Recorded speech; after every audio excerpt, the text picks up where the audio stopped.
So, schönen guten Vormittag nach Österreich. Herzlich willkommen. Mein Name ist Hans-Jörg Hörtnagel. Ich bin seit 4 Jahren Wirtschaftsdelegierter in Neu-Delhi. Wir freuen uns, ich und mein Team, auf eine sehr zahlreiche Teilnahme bei diesem Webinar Automotive in Indien. Der Grund für dieses Webinar ist in erster Linie eine Wirtschaftsmission zum Thema Automotive, welche wir vom 9. bis 13. März veranstalten und welche uns von Chennai nach Pune, Delhi führt. Falls Sie sich noch nicht angemeldet haben, laden wir Sie herzlich ein, sich anzumelden. Der Anmeldeschluss ist am 2. Februar. Und Sie haben dort die Gelegenheit, nicht nur die großen indischen Kfz-Werke zu besuchen, Sie haben die Möglichkeit, sich mit Experten und auch vor allem Entscheidungsträgern auszutauschen und natürlich auch sich mit den anderen Kollegen, mit den Niederlassungen der österreichischen Unternehmen zu vernetzen. Der zweite große Grund für dieses Webinar ist natürlich das Freihandelsabkommen, wo Sie sicherlich gehört haben, welches im Laufe dieser Woche vereinbart wurde, wobei ein wesentliches Element auch der Kfz-Bereich ist. Sie haben wahrscheinlich gehört, die Zölle für Autoteile werden in den nächsten 5 bis 10 Jahren eliminiert, das heißt auf 0 reduziert.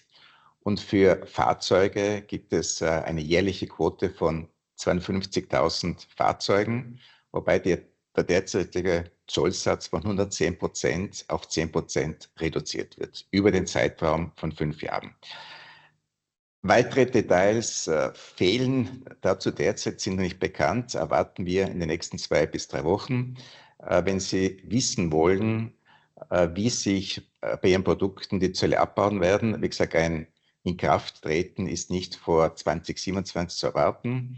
Also erst im nächsten Jahr werden, wenn alles mit großer Wahrscheinlichkeit gut geht. Es ist ein sehr komplexer Abstimmungsprozess. Es muss vom Rat der Europäischen Union natürlich abgesegnet werden. Es muss durch das Europäische Parlament gehen. Aber wenn alles gut verläuft, ist mit einem Inkrafttreten ab kommenden Jahr zu rechnen. Und wenn Sie wissen möchten, wie Sie Ihre Produkte reduzieren, bitte kontaktieren Sie uns unter Angabe der Zolltarifnummer und Beschreibung in den nächsten 2 bis 3 Wochen. Now we'll switch to English. We have today 3 prominent speakers. Thank you very much for sharing your deep knowledge, for the Austrian automotive industry. And now I will hand over to our Ajay Singh. Ajay Singh is our innovation officer and he will moderate this webinar. Ajay, please take over. Thank you, sir. And good morning for the audience in Austria and good afternoon ones joining from India and all parts of the world. Today, we have the interesting webinar on the topic of future of mobility. And we are going to discuss in a very organized manner. So there will be 3 presentations from our respective speakers. At the end, we will have a Q&A session. And I will remind the audience in the around half of the webinar to please prepare your questions and answers to be answered at the end. And without further ado, I would like to invite Mr. Meenakshi Sundaram, CTO, Amalgamation Component Group, to make the first presentation. Over to you. Yeah, yes, please. Good afternoon, everyone.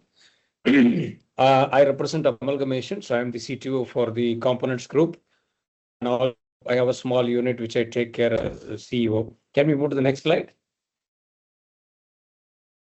Yeah, this is about our group. We have been, I would say, from 1938. We are a family-owned conglomerate. We have 2.5 billion as revenue, and Component Group right now growing into 300 million.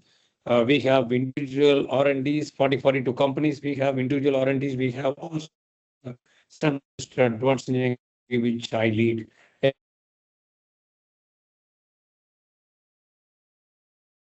Next one, please. Yeah, so this shows the complete gambit of the companies which we have in our group. Amalgamations is a group and Simpson is a holding company, and Taffe Tractors is the flagship company. So, but here important is the Component Group companies, what you see from the top, Simpson, India Pistons, Bimetal, one by one. We have a very close interaction with multinational companies, whether it's Tier 1 or OEMs. Also in India, we have been a respected supplier for the Indian automotive industry. On the right side, you will find There are services which we have automotive aftermarket and parts distribution. They are all OE approved ones. So we have around 150 touch points in India. So we have component manufacturing, servicing, and end-to-end we can take care. So this is all about the group. If anyone has questions in the last, we can answer that. We have been most of the time working with multinational companies in different areas as and when the technology evolves and the country needs that. We work with a joint venture partner, bring the venture to India and then promote it to the Indian OEMs and bring up those companies into in a bigger level. So it starts with a smaller engagement and typically, and then we move into a bigger one. The examples you are seeing here, Amalgamations Value, and you can see NPR Japan. These are all minimum. We hold a long-term relationship and minimum they are all about 25 years. And some of them are very young, maybe 5 years now. The Shah Development Emirates, they're all in the recent past we did, and we said to go for a long term. So every component company would tend to interact with the technology company and bring those to India. That is the essence of this slide. Please, next one for me. So this, everyone today will be speaking about this, but all I wanted to say here is the Indian market is growing very well. The way we have to cooperate now to bring the competency. We are growing in IC engine, we are growing in EV, we are also additionally growing in hybrid. So where we have the challenges, the EV penetration is increasing at the same time. As a tier one company, we have to invest in EV, invest in ICE, also catch up with both the competency, very important people, engineers. We need to keep them learned and motivated to do many things. That is a current challenge. Market is available, technology is coming from outside, from startups in India, and we also do our own R&D and come with product. So in the recent past, as you see, the market growth is becoming better because of the GST rationalization, and we have high freight activity. The infrastructure is no more a question in India, and electric mobility within the city is being funded by government factors, and which has been going very well. Additionally to that, because the TCO factors, the end customer is more interested in CNG and e-rickshaws because they are the workhorse and they give them enough value for money. So our amalgamation's interest is to go with three-wheeler and LCV, MCV trucks and tractors. Primarily, we are present, and with the component sales, we are in passenger vehicles.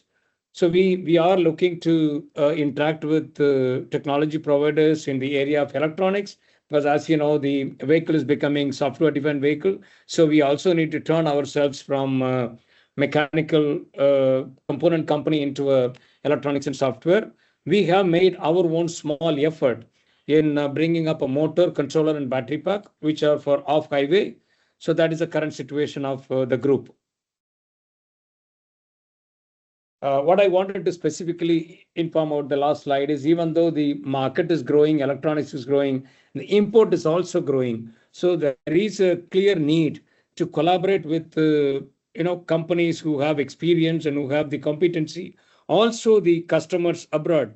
We need to work with them, bring the relationship, put them in India, try to make a balanced trade as well as bring the technology at affordable price. That is where we are focusing on. Next one, please.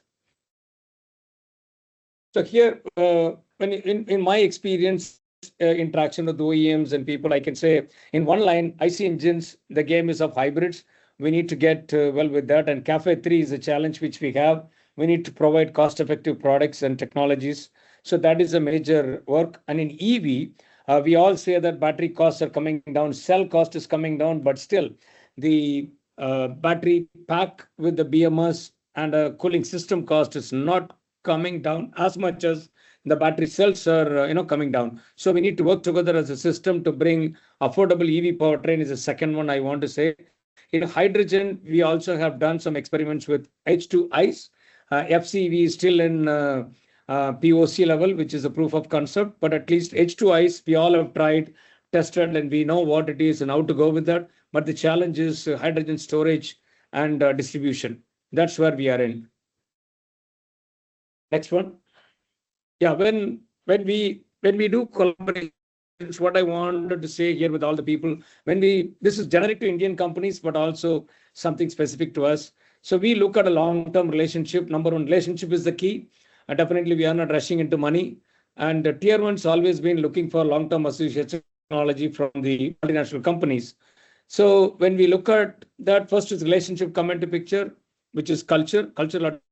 Second is we start with a memorandum of understanding, go slow and explain the current situation, be transparent, be honest, so that we set the stage for a long-term collaboration and formulate most of the time what happens based on the cost versus technology versus implementation time and the interest of the OEMs. We would choose whether it's a technical licensing agreement or assistance agreement or a JV.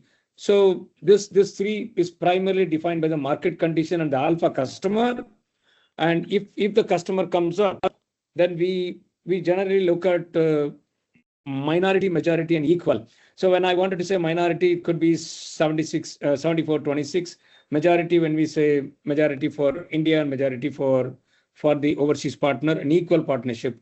There are sometimes because of reasons within India, we would do 51-49, which we call it as near equal partnership. Both their contributions are equally respected, but only for working relationship wise, we got to define that.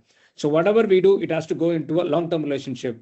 As we discuss here, people will come back from Austria or from Germany working with us. So we expect to do around 8 months when we start discussion and go into that. 8 months is the recent time because last 7 years, I've been doing 5 joint ventures. So this is how we have done it. So coming in immediately getting revenue and moving further is not the game, because the OEMs are looking at products which are proven and reliable, and they are pledging more on us. So this is our current way of working. As we go through, anyone has a technology partnerships or anyone has interest, we can speak and then take it further. Next one, please. So we spoke all about, all I wanted to say is export with the EU, trade agreements and India conditions in the market growth. Export opportunity brings sustainability to us, but the local opportunity brings in scale and competency. Our employees have to be given challenging opportunities to work with the OEMs to grow the competency. That's very important, and long-term relationship is the key. Thank you. That's all I have today. Thank you very much, Mr. Sundaram, for your insightful presentation. And as you mentioned about the relationship, and we also here always looking for finding reliable partner for the Austrian companies. Thank you for your presentation. Now I will move on to our next respected speaker, Mr. Ashish from Tata Elxsi, to take the stage and make the presentation. Over to you. Thank you, Ajay. Thank you. Thanks a lot. So good afternoon, all everybody in India, and good morning to everybody in Austria. I represent Tata Elxsi, and I am heading the automotive business in Elxsi. If you go to the next slide, Tata Elxsi is a part of the bigger Tata Group we all know about, and definitely group is with multiple companies, out of which 29 of the companies are listed, 150 billion is the total group revenue, and almost 1 million employees working for the group, bringing in the varied experience, varied expertise, and working for the various industries like IT, media, communication, automotive, infrastructure, and so on. So if you go to the next slide, Sajjan. And this is a bit of about Elxsi, that how we started in almost 30 years or back. We started in India, and it's a group of 13,000 strong engineers, and a lot of them are heavily working for developing the automotive expertise or automotive products for the global customers. If you go to the next slide, Ajay. Yeah, so coming to the main topic of the agenda today, or the discussion today, like how is ICE, EV, and hydrogen, the transition is going on, what is picking up, what is going down, and hence how the tier 1 space is catering to it, supporting to it, developing or progressing to with it, right? If we see in last 6-7 years, the transition started from ICE to hybrid almost, I will say 7-8 years back, and then from hybrid to EV around 6 years back heavily, and then from EV to hydrogen, which is still ongoing. It will take longer. So I will not say its transition is happening today. It is started in the past. So first level of technology know-how have been created with the first products out to the market from the OEM, supported by the tier 1s. But now what's happening is now the OEMs are pushing towards the efficiency. The OEMs or the tier ones are pushing towards the quality, the performance, the longevity of the systems, the durability, the functionality, robustness, and the reliability of the systems. And that's where the journey is now. And also creating much more self-reliance within India in terms of developing the system, developing the components, developing the products, and hence supplying to the OEM so that they can build a better product. So what's happening then? So OEMs today are not in a position to cater to multiple products at the same time in terms of developing them completely in-house. During the ice age, like when it was whole internal combustion engine scenarios, the know-how was mostly within the OEMs, but now it has shifted to also equally contributed and owned by the tier one. So it's a co-development happening now. In many of the cases, the tier ones are, or the suppliers are developing the product, which can be catered to various OEMs, becomes the off-the-shelf component, or with a very less modification and customization can go to multiple OEMs. And hence the system ownership and the system performance ownership is now with the tier ones, or heavily with the tier ones. And when I say tier one, it's not only the component manufacturers, but also the engineering companies. Like one I call Tata Elxsi is a automotive engineering company. We cater to various customers across those. So both.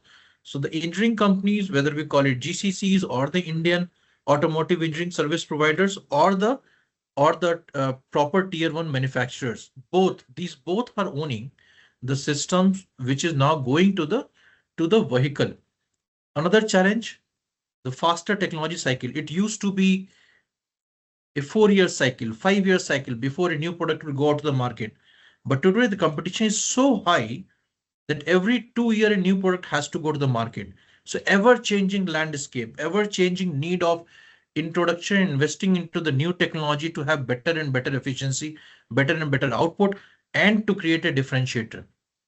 And at the same time, where internal combustion took a very long to develop, and hence the regulation took some time to stabilize, the EV systems have come with the regulatory responsibilities.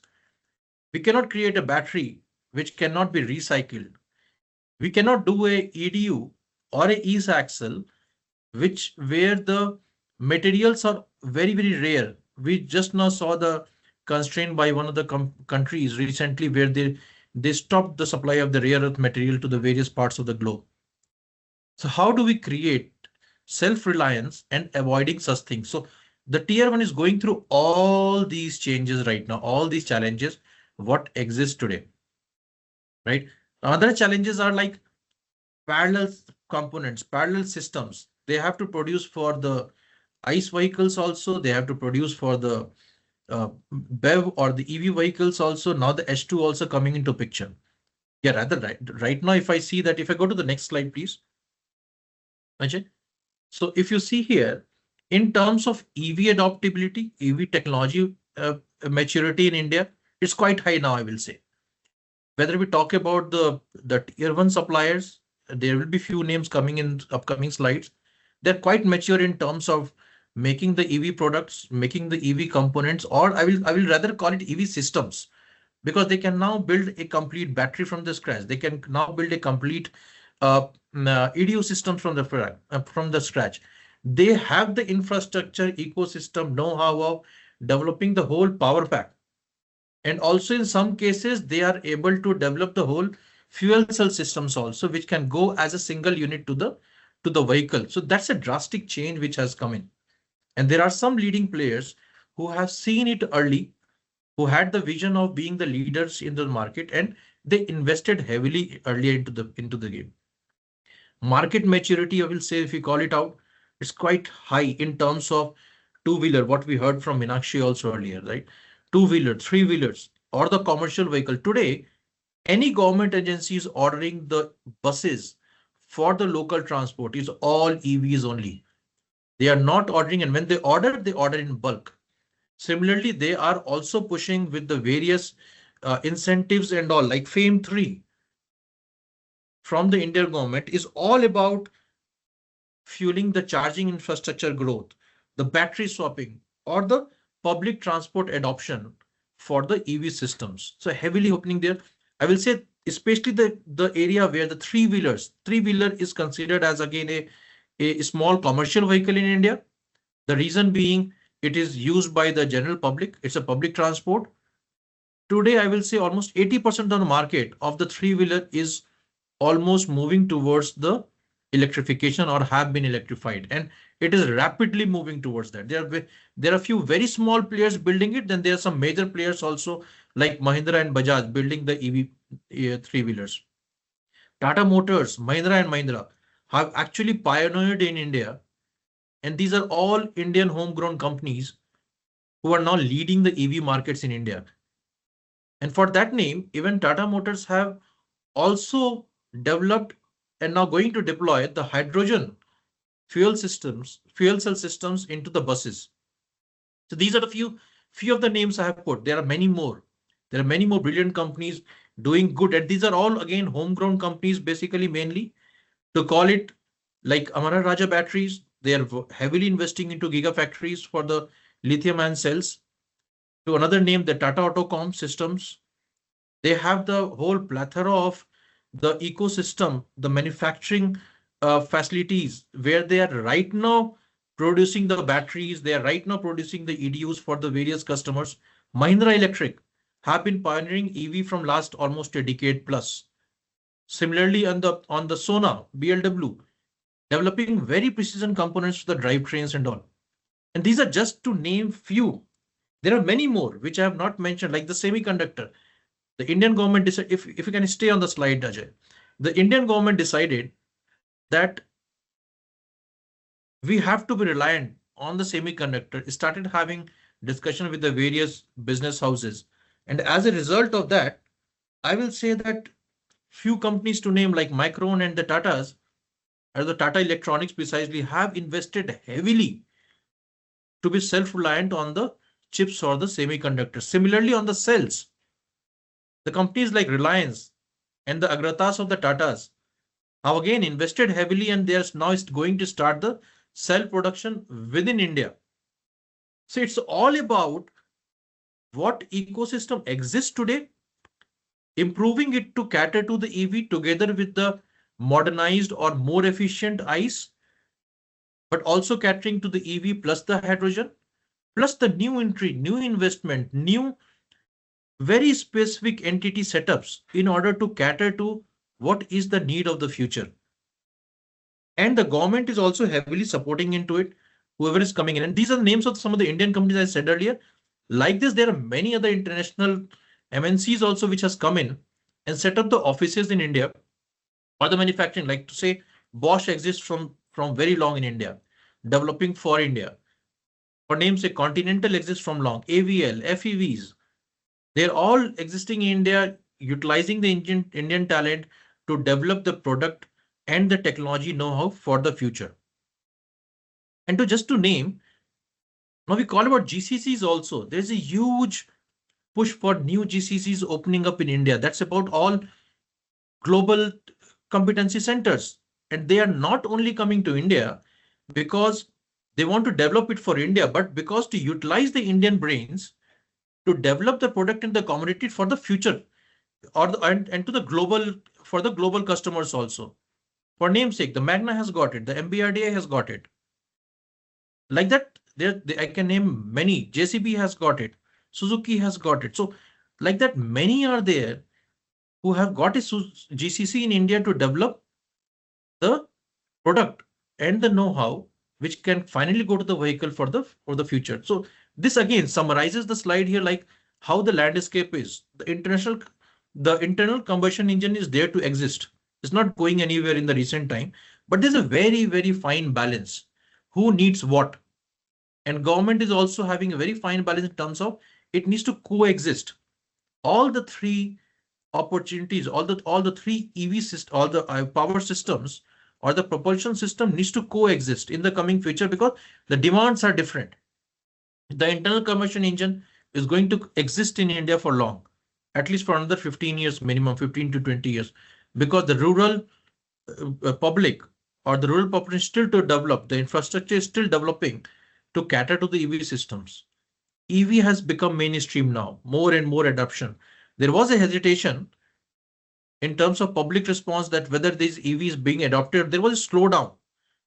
But there's a huge shift now in move towards EV again. People have understood the benefits of it. People have understood that EV has evolved. It's much more reliable system now, and that's happening. So public acceptance is quite lot. Hydrogen again is going to the commercial vehicles. We are seeing the benefits of it.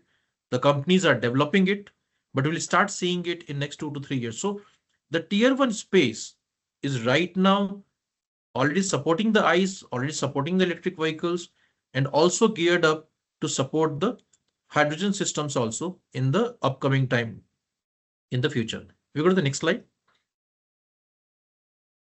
So this is again the just what I already spoken about, how the adoption is, and hence how the landscape of tier 1 contribution. So you need to have all the 3 technologies coexisting together, whether it's the ICE for the passenger vehicles or ICE for the 2-wheelers for the rural market, whether it's a hybrid we are talking about for the suburban market or the urban also, or we're talking about the complete EV systems or EV vehicles for the urban market. So tier 1 has to support all 3, and that's where there's a huge requirement. There's huge opportunity still existing because the volumes of the business are growing regularly. The volumes of sale of vehicle in the Indian market is growing regularly. And that means the volume share of the whether it's a ICE vehicle, whether it's a EV vehicle, or whether it's or hydrogen is to pick up, but ICE and EV and hybrid are equally growing up.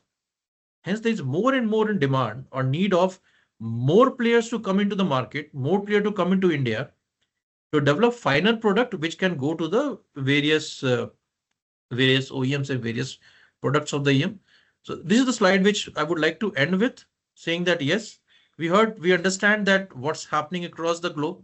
Tata Elxsi is fully prepared and geared up, where we have been contributing through various OEMs within India, outside India, through various tier 1s. We are closely working into developing the complete know-how, moving them from build to print supplier to FSS supplier. That's a huge trend, right? So tier 1, where it used to be a tier 2 earlier, 6-7 years back for the global OEM supply base, today they have moved successfully to the tier 1 space as a build to print, and now fast moving towards being the FSS supplier. So a lot many opportunity exists, and Tata Elxsi is working shoulder to shoulder with them in order to realize that dream of Make it India.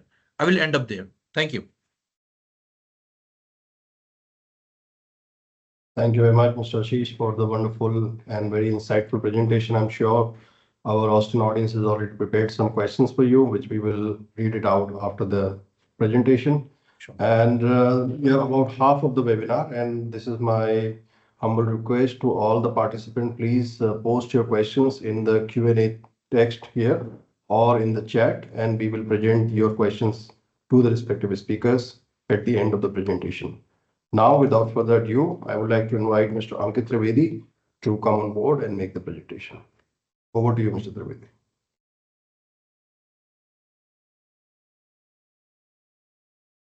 Hi, good morning, everyone. In Austria, and good afternoon to you friends in India. I hope I'm audible, Ajay.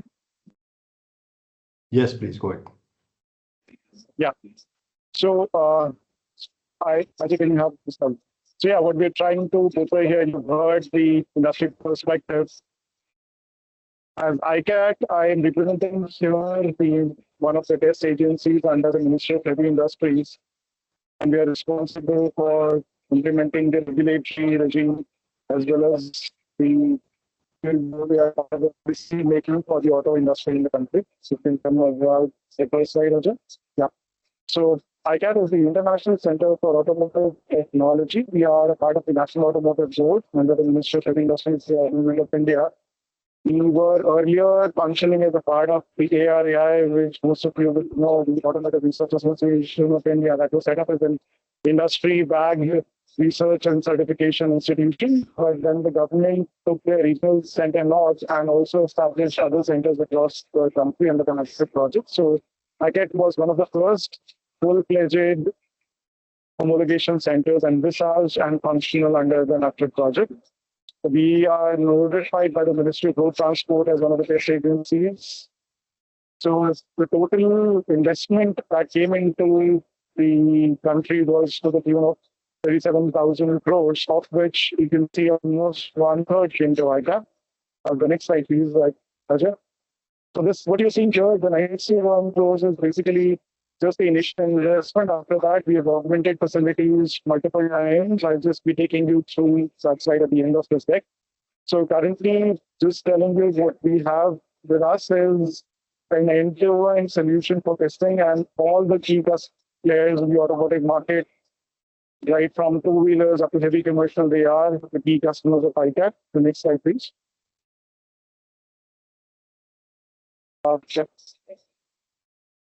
Apart from certification, we are also technology enablers through the various forums that we undertake in various key specific areas of automotive technologies like lighting, NVH, passive safety, inspection and certification, tire technologies, and we have got forums that bring together both international and national experts from industry, academia, policymakers, research associations across the globe to deliberate on the future roadmaps, the current challenges, and I would say the outputs from these conferences, these symposiums, they are very much an enabler into the future of how the automotive industry grows in the country. The next one, please. So the facilities which we have currently, we are spread over two centers. One is Center 1 and Center 2, as you would have seen on the first slide. So the facilities at ICAP Center 1 include the vehicle testing lab, the engine testing, component testing, electronics testing, we've got a fatigue testing for the end of life, and a CARIN CAE lab for simulations. The next one, please. Center, which is the ICAP Center 2, has the larger footprint area, and it houses the electromagnetic compatibility, the EMI and EMC lab, safety labs. We've got the tire testing lab. Ajay, go to the last slide, please. Yeah, so which we are a center of excellence and this is by the government of India. We also do dynamic vehicle testing under the vehicle evaluation lab, in which we've got multiple array of tracks. We've got an ABS tracks, hill track for the traction, noise track, dynamic platforms, and red track, wherein we do both track certification as well as tire certifications using the red traders. The next one, please. Apart from certification, ICAP is also involved in technology development, in research and product development with industry and government projects. So these are some of the key patents we filed over the past few months. The next one, please. Just to give you an overview, we have total 20 technologies developed, 7 patents. We have a product around 7 projects underway, funded both by industry in a collaborative way as well as the government of India for technology development. We've got 5 patents to our name, some copyright designs, technical publications, and international and national MOUs. The next one, please.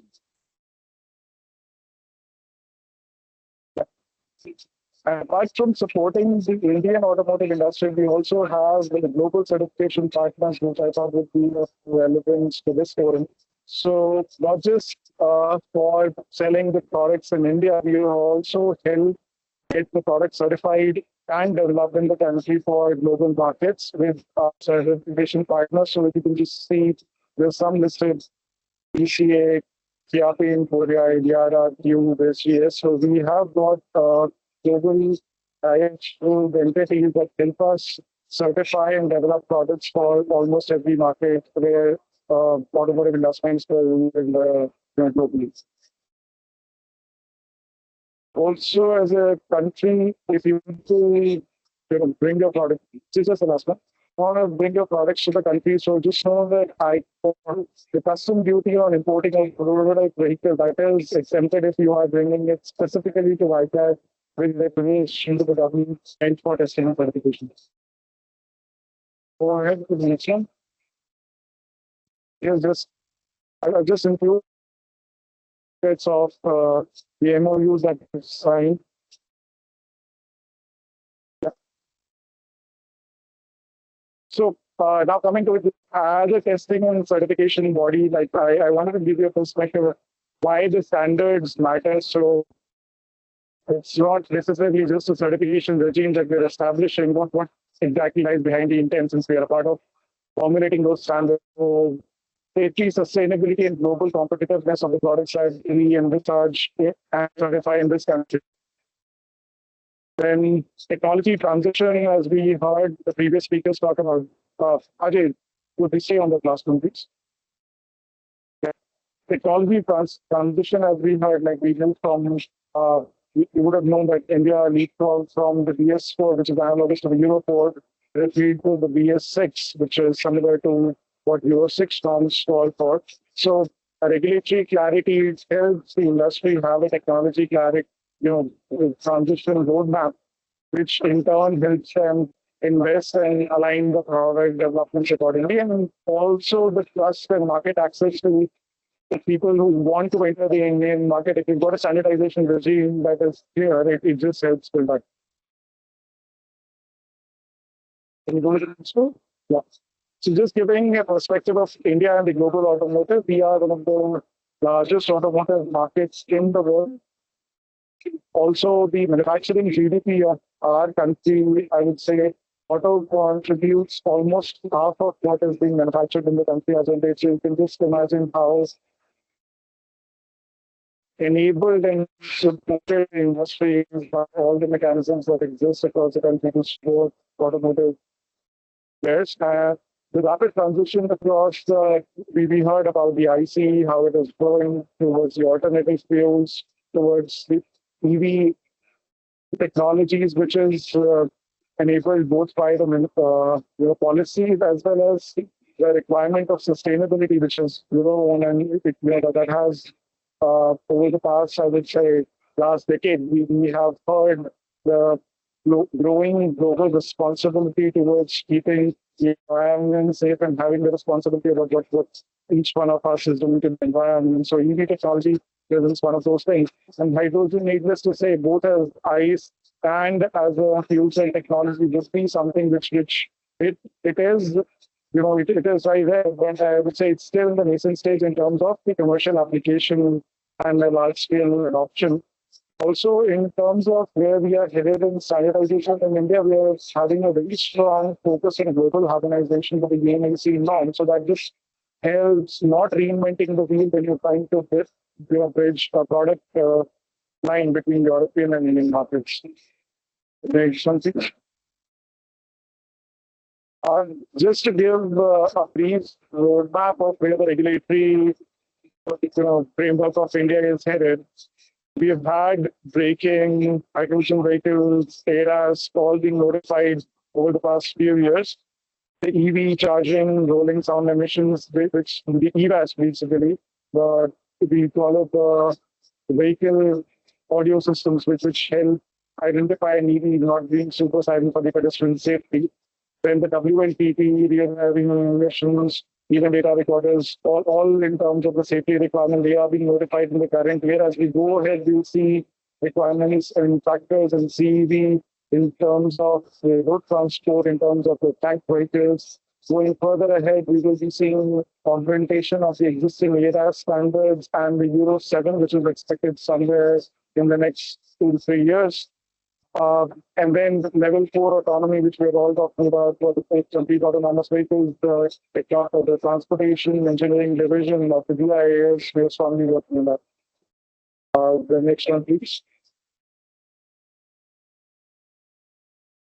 The infra, when you see a regulatory roadmap, so the product development for this, I mean, it just starts, I would say, much earlier than when the actual regulation was implemented. So we are actively, actively engaged with upgrading our both capacities as well as the capabilities to support both product development, not just the certification and just right? Now, how ICAT plays a regulator as well as a technical role. Ajay, we could stay on the last one for maybe a few seconds. Thank you. Yeah, so we provide the automotive regulations. The Government of India, we are engagement and implementation of the automotive industry standards, which are the latest framework for the automotive certification. We are involved in global certification. Matters the components of subsystems, systems, and complete aggregates, along with the conformity of production for the in-production vehicles.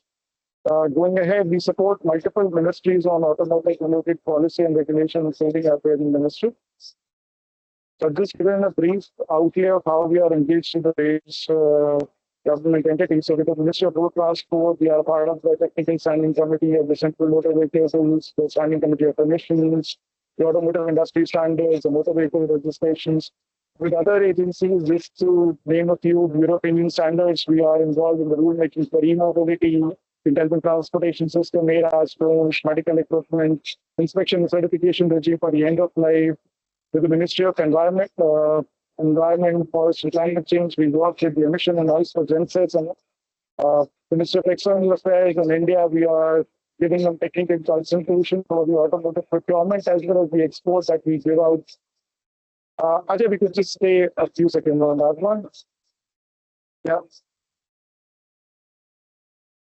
I mean, I'm just wanted to highlight because some of the stakeholders might be interested or engaged in one of these entities, so we could probably help out. With our own ministry, we are involved with the auto production and schemes, those for the automotive components of the film industry, and along with the PME type scheme, which is, I would say, latest edition of what was earlier called the FAME scheme with the Department of Fisheries. We help with marine fishery, marine application deployment of automobiles. Along with that, we also have an international presence where in the recent India, the UNOC, WP29 for safety, noise, pollution, automotive, automated and connected vehicles, and also for the safety-related things and lights, brakes, and running gears. We can transition to the next one, Ajay. This is just giving the view how we are involved in. So we are an administrator with which is the heavy industry. So we are engaged directly with them as a part of the Ministry of Heavy Industries. We work with FAME and TNI scheme and the capital goods scheme, and then likewise, which I've just said. Ajay, we could go ahead. Yeah. Just to tell what I initially touched upon. So not just as a regulator and a policy maker, we are also actively involved with supporting the industry, academia, and even the student fraternity. So right from research, we have professors which we would be connect with in terms of academic projects. We have international experts. You saw some of the MOUs which we signed with the international universities in terms of bringing new technologies to the country. We help do skill enhancements with capacity building. We also bring in capacity building for the existing manpower pool of the industry when we talk about technology transition. And we have internally taken an active target of publications of all the activities that we do, along with some technology and trade and go ahead, please. So just to give you where not just coming off as a testing agency, our vision for 2030 lies in that we look at four things: the industry in becoming the global leader, both for captive investments as well as the requirements across the globe in having a steady line of sustainable, clean, and compliant product lines. Ajay, if you could go to the next one, please. Yeah, just what we spoke about the technology roadmap. So under the PME right stream, ICAT is getting a very significant investment from the government as an initiative of strengthening the EV ecosystem. We are expanding our EV battery, EMI, and vehicle dynamics now will support. Also, for the future testing requirements in terms of the passive safety, in terms of hydrogen, both ICE as well as fuel cell, in vehicle dynamics, in crash, in photometry, as well as in fatigue testing of the environmental chambers. We are reinvesting our own corpus to make sure that we provide partners who would be able to support development of technology as well as products in the country, both for Indian as well as international players. We've already spoken about this as a ships. Yeah. So yeah, that was about on how ICAT plays in supporting the industry. Thank you. Thank you, Mr. Dwivedi, for your wonderful presentation. And now is the time where I invite all of our speakers to please come online with your camera and microphone unmute and unlock. We have a couple of questions, and to the audience, if you have any questions, please put it on the Q&A session and I will read it out on your behalf.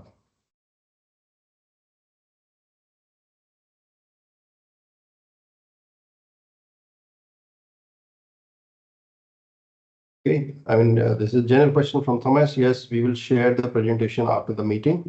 And we have Mr. Meenakshi and Mr. Ankit, you can also please unmute and come on board.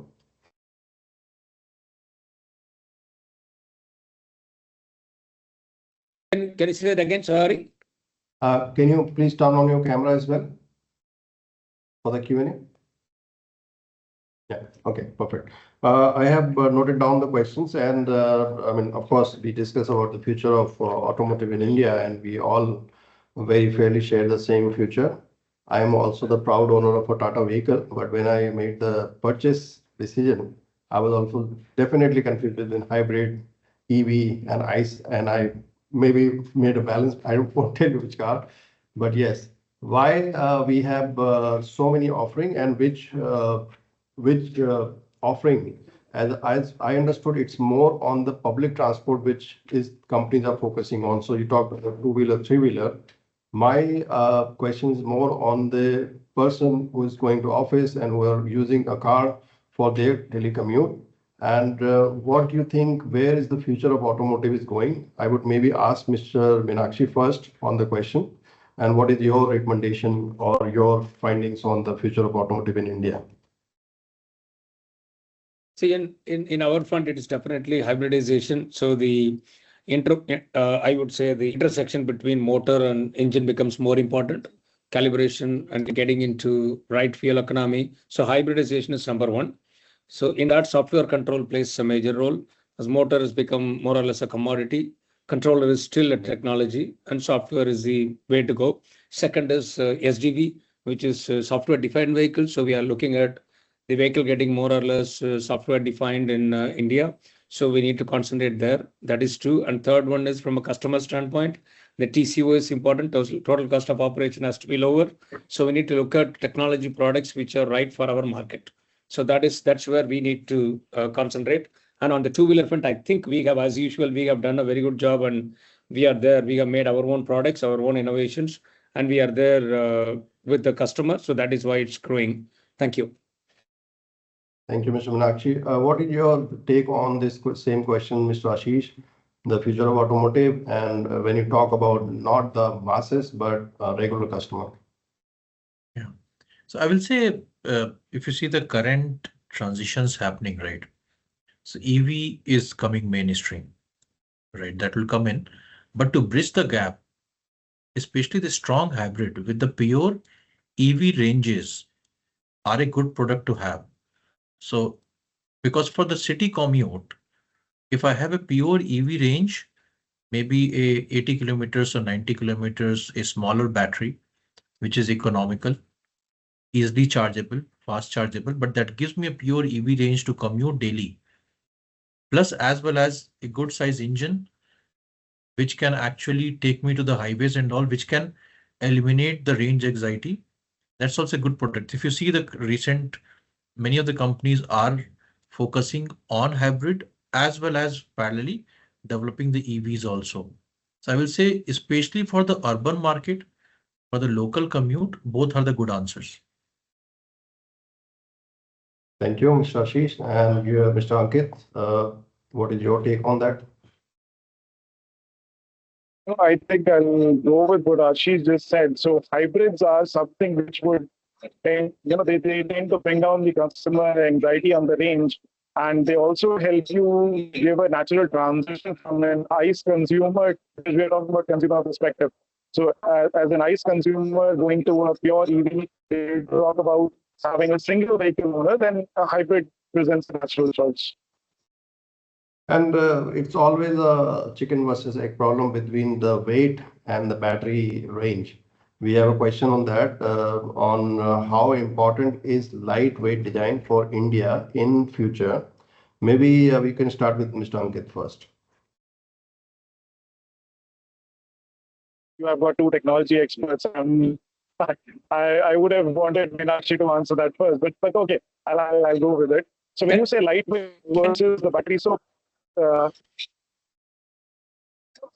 sorry, was there something in between?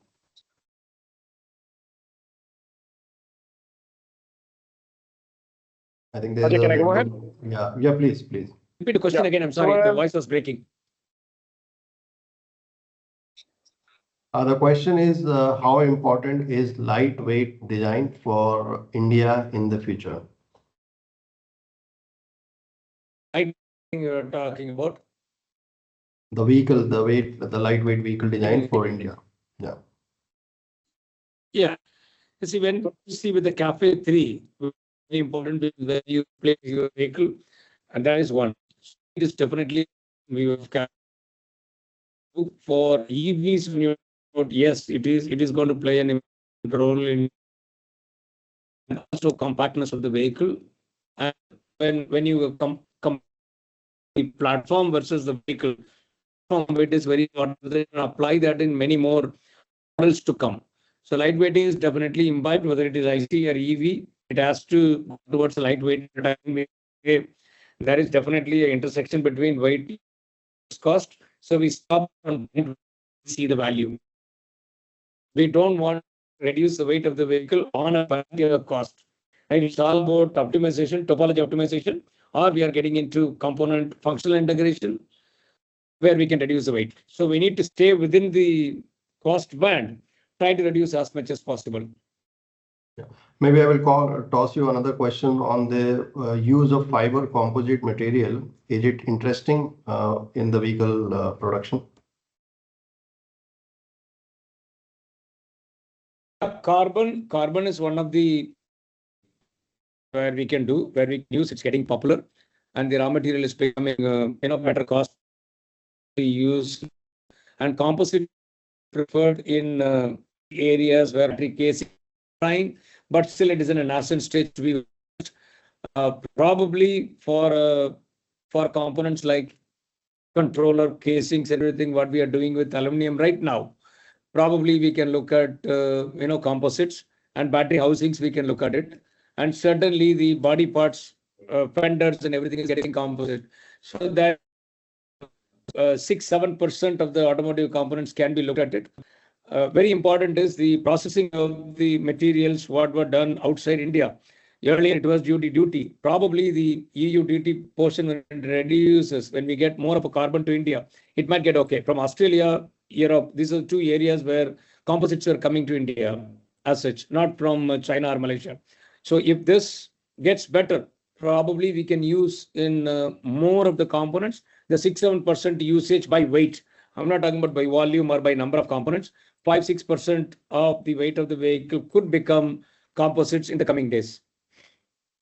Thank you very much, Mr. Sundaram. And I will toss the same question to Mr. Ashish for number one.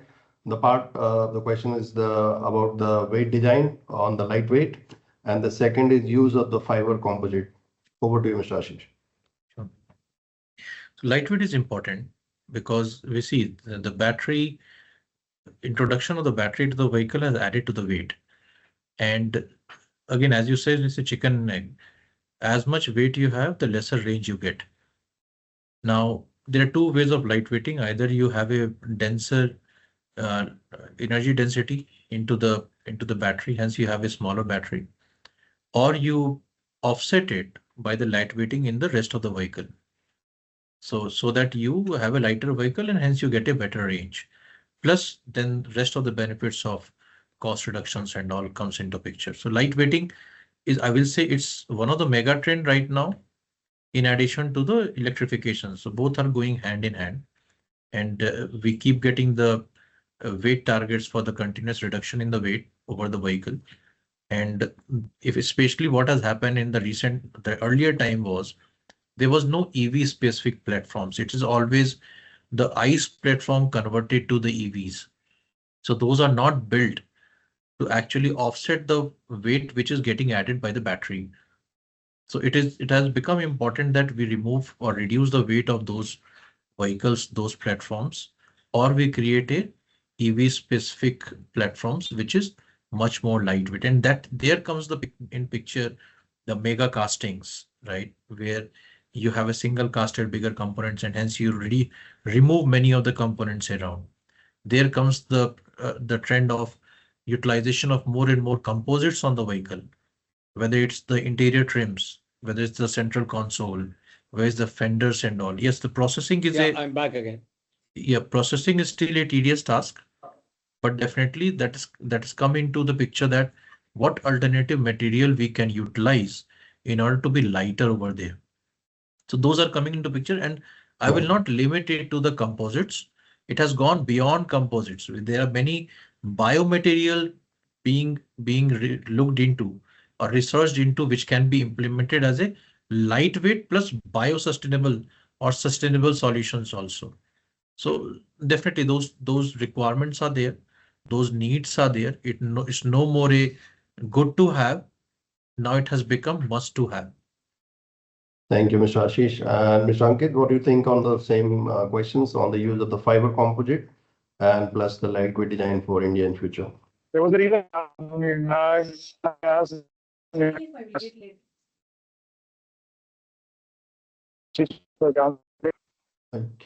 think we cannot hear you clearly. About lightweighting, I think we heard about it. Yeah. Am I audible now? Better? Yes, now it's better. Yeah. So what I'm saying is for lightweighting, yes, lightweighting happens to be, I mean, it is what essentially entails your entire range. So it is directly proportional to the range that you get. With increasing battery densities, yes, you can have a limited offset that you'd see. But what Ashish was just saying, that you need to have a platform that is specifically built to the higher battery weights, which wasn't earlier constrained when you were designing a vehicle frame. So that has to come in. As for composites, I would say for structures, if you want to bring it in, it is still some distance to that, because that directly entails your safety and certification part of it.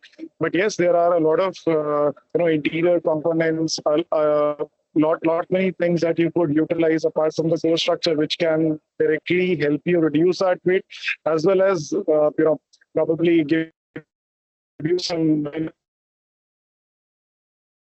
with the CAFE norms as well. Thank you. I think we have more questions, so we will send you over email. And one final word from all of our speakers on how our Austin company can engage with you. What are the opportunities with your respective institution you are representing today? I go with Mr. Ashish first. Yeah, definitely. So I represent Tata Elxsi, and Tata Elxsi has been pioneering the whole suite of automotive design, engineering development in the areas of embedded electronics development, software development, controllers, the mechanical systems, be it chassis, body, engines, batteries, EDUs, inverters, various chargers, and all sustainable solutions which we are working today in terms of the design needs to be, or the engineering needs to be sustainable, is scalable at the same time. And as we stand today, we are working from across the globe, various OEMs and the various tier ones.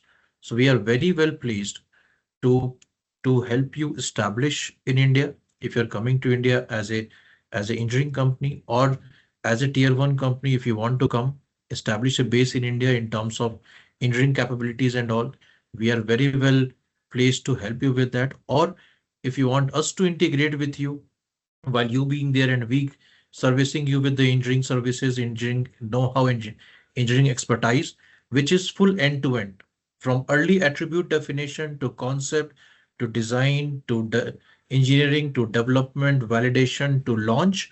And even after launch, if there is any field issues or any quality issues, we look into solving those also for you.